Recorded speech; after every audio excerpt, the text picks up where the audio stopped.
भगवंताला प्रणाम करतो.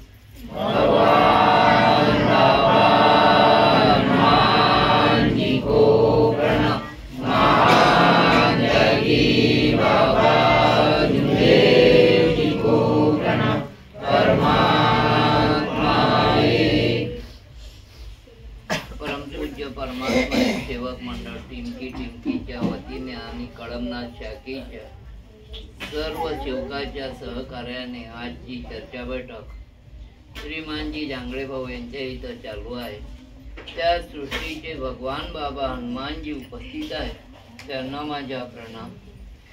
तसेच आपल्या सर्वांचे सद्गुरू महान त्यागी बाबा धुमदेवजी हे सुद्धा या बैठकीत उपस्थित आहेत, त्यांना माझा प्रणाम. तसेच सर्वांची लाडकी वाराणसी आई सुद्धा या बैठकीत उपस्थित आहे, तिलाही माझा प्रणाम. आजच्या बैठकीचे अध्यक्ष पदाला माझा नमस्कार. आजच्या कार्यक्रमाला उपस्थित असलेले ज्येष्ठ सेवक, सेविका, कार्यकर्ता सगळ्यांना माझा नमस्कार. या मार्गात जोई आला तो दुःखी आला, सुखी आला नाही. जोई आला दुःखी तो खरोखर भगवंताला त्यांना काही बुद्धी दिली असं समजा ना. खरोखर ते दुःख आपल्याला लाभले. जर दुःख आले नसते तर आपण या मार्गात आलो नसतो, एवढं निश्चित. मला नाही वाटत का कोणी लोक या मार्गात आले ते पुरातन आपल्या काळातील देव फेकून विसर्जन करून या मार्गात आले असते. कारण की आजबीच लोकांना म्हणा कुणाला हो एवढ्या दिवसाचे आमचे देव आमच्या आज्यापासून पंथापासून चालू आहे ना, आम्ही हे असं करून हे होणार आहे. आजही लोकांच्या टोळी. पण खरोखर भगवंत त्याला काही घडवून घ्यायचे तो घडवून घेते. आपल्यावर दुःख आले म्हणून आपण या मार्गात आलो ना. आज आपण सुखी करणाराही तो भगवंताचा. खरोखर आपले पुण्य जर बरोबर आपण बचपनापासून आपले कर्म जर चांगले आहे तर भगवंत आपल्याला सुखी ठेवते, एवढं निश्चित. आज माझी लायकी नाही का मी बाबाच्या निवासस्थानात बसू, पण खरोखर माझे जन्मापासूनचे जे काही हे असतील, तुम्ही का करता हे मला ठाऊक नाही. मी आई वडिलाची जेवढी जमते तेवढी पुरेपूर सेवा केली. तुम्ही करता नाही करता हे माहित. माझ्या लग्न झाल्यानंतर बी मी आपल्या आईचे पाय धुवून पित होतो, कारण की वडील तर 3ऱ्या वर्गातच मरण पावले. पण आईनं जे काही केलं तिचं मी आपल्या परी जे जमते ते मी केलं. की जे पाय धुवून मी माझ्या ना जशी जमे तसं आंघोळ झाले, तिचे पाय धुव, तिच्या डोकर हे ठेव, फूल ठेव आणि तिला पाया पड. तिचे कर्म समजा का माझं भाग्य समजा का मी आज बाबाच्या निवासस्थानी ज्या ठिकाणी तुम्ही खूप पैसा कमावला असाल, तुम्ही खूप दौलती कमावल्या असाल, खूप मोठे झाले असाल, मला त्याला काही करायचं नाही. जे बाबानं मला दिलं त्यात मला समाधान आहे की बाबानं मला खूप मोठ्या ठिकाणी बसवलं. तुम्ही का करता ते तुम्हाला ठाऊक. हरेकाचे कर्म हरेकाला पाहायचे. खरोखर आपले कर्म कसे चांगले राहतील हे स्वतःला सुचायचे. खरंच आपण आपले कर्म चांगले करू तर भगवंत आपल्याला चांगल्याच ठिकाणी बसवते, एवढं निश्चित. मला भगवंतानं आजपर्यंत कुठेच कमी नाही. मी मागतो ते भगवंत मला दे. कोणी माझ्यावर किती आरोप करू, मला त्या आरोपाची मला चिंता नाही. पण मी हे पाहतो खरंच माझं चुकते का, मी चुकलो का कुठे. मी चुकत असेल तर मी त्याची क्षमा भगवंताला मागतो. दुसऱ्यावर कोणावर बोट देण्यापेक्षा स्वतः आपण का करतो खरंच आपल्या आत्म्यात पहा तर मी खरं खूप कुठे चुकत आहे, कुठून का करत आहे हे स्वतःला कळते. दुसऱ्याला विचारण्याची आवश्यकता.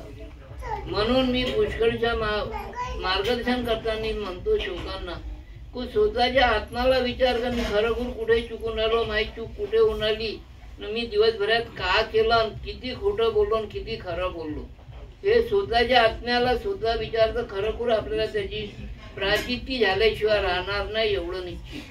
पण आम्ही ते करत नाही. आम्हाला ही आदत पडली आहे का तो असा करते, तो तसा करते, तो का करतो, मी का करतो हे पाहतच नाही. म्हणून स्वतःच्या आत्माला विचार का माझी चूक कुठे आहे, मी कुठे चुकतो. आपली चूक आपण स्वतः जर दुरुस्त केली तर भगवंत आपल्या पाठीशी उभा राहते एवढं निश्चित. भगवंताला आपले चूकच सोडवण्याची भगवंत तो वाट पाहत राहतो. मानव आहे, चुकणार आहे, चुकणार नाही असं म्हणत नाही. चूक हरेकाच्या हातानं होणार. त्या चुकीची दृष्टी करून देणार आहे तू आहे, आठवण करून देणार आहे तू आहे. आपण जेव्हा त्याच्याशी अवहेलना करतो तेव्हा तो तुम्हाला आठवणही येऊ देत नाही त्या चुकीची. आजच्या जे व्यक्ती एक सेवक आहे, तो आला, त्याने 8-10 वर्षा पहिले मार्गात आला, चांगला सुखी झाला. सुखी झाल्यावर अंगात आला आज असा बर्बाद झाला का त्याचे पोरं गुन्हेगार, त्याची पत्नी गुन्हेगार, तो आज लढून राहिला. तेव्हा तुला आठवण आली भगवंताची, आज आठवण आली कारण का आज तुझ्यावर आपत्ती आली, तुझी बायको तुला सोडून गेली, पोरं सोडून कुठे आहे काय, आणि तो इथं आता लढून राहिला. अशी परिस्थिती होऊ देऊ नका. त्यासाठी भगवंतानं दिलं म्हणून खूप अंगात बी आणू नका. त्यालाही सांभाळून ठेवा. नाही तर मग खूप भेटलं म्हणून खूप आम्ही आमच्या अंगात येते ना, मग आम्हाला वाटेल तसं आम्हाला भगवंताची आठवण राहत नाही. इथपर्यंत आम्ही असं करतो, असं करू नका. भगवंताला देता येते तसं नेता येते, ते ख्यालात ठेव. तो भगवान आहे, आपण मानव आहे, भगवान कधीच बनवू शकणार नाही. दिलं म्हणून खूप लालच मध्ये जाऊ नका, नाही भेटलं म्हणून अपमानांमध्ये राहू नका. समाधान ठेवा. भगवंत देते, सगळ्याला देण्यासाठी आहे भगवंत, पण मनाला समाधान ठेवा. त्या समाधान मध्ये भरपूर काही आहे. पण आम्ही त्या भगवंताला हे करतो, भगवंत दिलं तेव्हा खूप खुशी मध्ये भगवंतालाही विसरतो. असं विसरू नका. भगवंत हा जागृत आहे, शब्दावर आहे. शब्द सांभाळून काढा. शब्दावर तुमच्या भगवंत. बोलायला कोणाला वाईट बोलायला काही लागत नाही, पण त्याच्या भोगमान भोगताना फार मोठा त्रास होतो. म्हणून आता शिवकिनीने सांगितलं का बोलण्याचा का परिणाम होते, काय हे होते म्हणून काय काय शिवकिनीनं मार्गदर्शन केलं, शिवकानंही केलं. पण ते आपल्याला घेऊन चालायचे आपल्या जीवनात. आपण जीवन चांगलं सफल करायचे आहे तर आपल्याला आपल्या शब्दावर आपल्याला हे करायचे. बाबानं कोणालाच काही दिलं नाही, ना कार्यकर्त्याला ना कोणाला. बाबानं फक्त शब्द दिला, त्या शब्दावरच ही कृपा आजही चालून राहिली. सर्वांचे दुःख दूर होऊन राहिले. असं मला वाटत नाही का कोणाचे दुःख दूर झाले नाही म्हणून. तो कुठे चुकलाय, त्याचे कर्म चुकले म्हणून तो दुःखी आहे. भगवंत तेवढीच आपली परीक्षा घेते. कितीही परीक्षा घेऊन माणसानं डगमगता कामा नये. तो भगवंताला त्याला सामोरं ठेवून करा तर भगवंत साक्षात होते. कारण की माझे एक उदाहरण, मी एकटा होतो मेव मध्ये, इथून डबा घेऊन सकाळी उठून चहा घेऊन गेलो.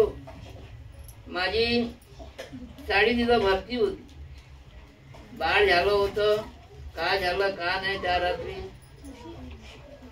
ती पगलासारखी थुकत होती. कोणाचे डॉक्टर जाऊ, डॉक्टरच्या अंगावर, मी गेलो माझ्याही अंगावर.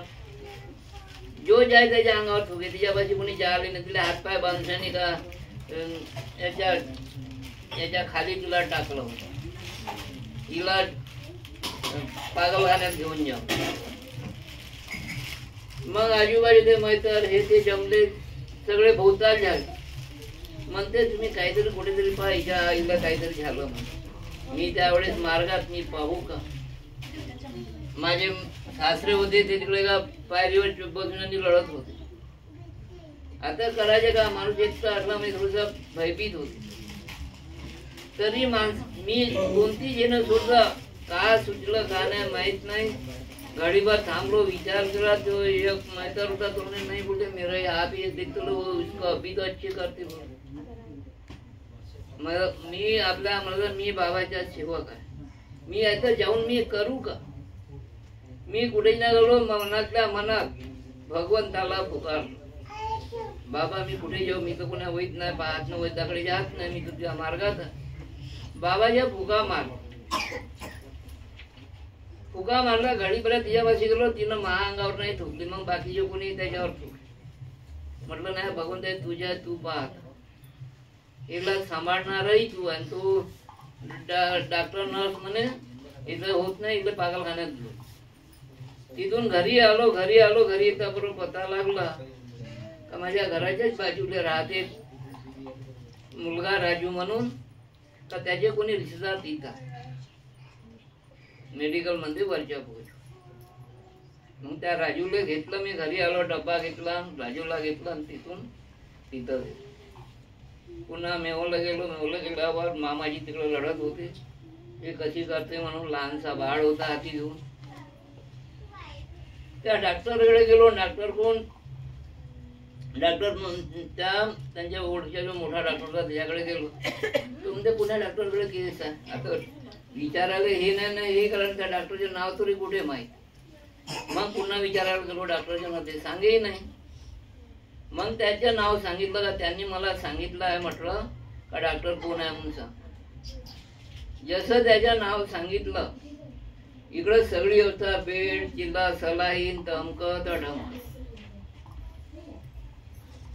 जर भगवंताचं नाव नसते तर त्याच्या मला पता नसला, ते एवढी सुद्धा हे नसते आली, ते घडी भरत मग ते पोरगी चांगली झाली. पहा भगवंत कार्यकर्ते दिसत नाही. आपण जे म्हणतो ते हे म्हणतो, मी गेलो, मी दादे आणला याला, पण त्याची आठवण दिली कोणा? भगवंतानं दिली ना. म्हणून भगवंताला सामोर ठेव, कोणतेही कार्य करा, भगवंत कधीही होत नाही. तसं जांगडे भाऊ तुझ्या हातानं काय चूक झाली असं, घर परिवाराच्या हातून झाली असं, कोणाच्या हातून झाली असं, काहीतरी अडचण असल्यामुळे त्या बालकाला ती सगळं परिवार कमीत कमी 3 दिवस 7 दिवस बसा, त्याची तुम्ही चुकीची माफी मागा. भगवंत काही ना काही तरी दाखवेल. होऊ शकते भगवान आपलं परीक्षा घेत असेल किंवा काही करत असेल, आपण सांगू शकत नाही, आपण एवढे ओळखू शकत नाही. बाबा असेल तुला सांगून दिलं असतं का कुठे काय आहे म्हणून. जर भगवंताला माफी होतं काही नाही काही तर भगवंत रस्ता सुचवून किंवा काही ना काही तर करण, न केल्याशिवाय राहणार नाही एवढं निश्चित. एवढेच बोलून मी आपले 2 शब्द समाप्त करतो. माझ्या बोलण्या चालण्यात त्याच्या चूक बोल झाली असेल, मी भगवान बाबा हनुमानजीला क्षमा मागतो. तसेच सद्गुरु महान त्यागी बाबा नंदीजीला क्षमा मागतो. तसेच वाराणसी आईला सुद्धा क्षमा मागतो. आजच्या अध्यक्ष पदाला सुद्धा क्षमा मागतो. इथं बसलेले सेवक सेवकी मुलं बाळ सगळ्यांना क्षमा मागतो. नमस्कार. आजची बैठक संपली अशी जाहीर करतो. सायंकाळ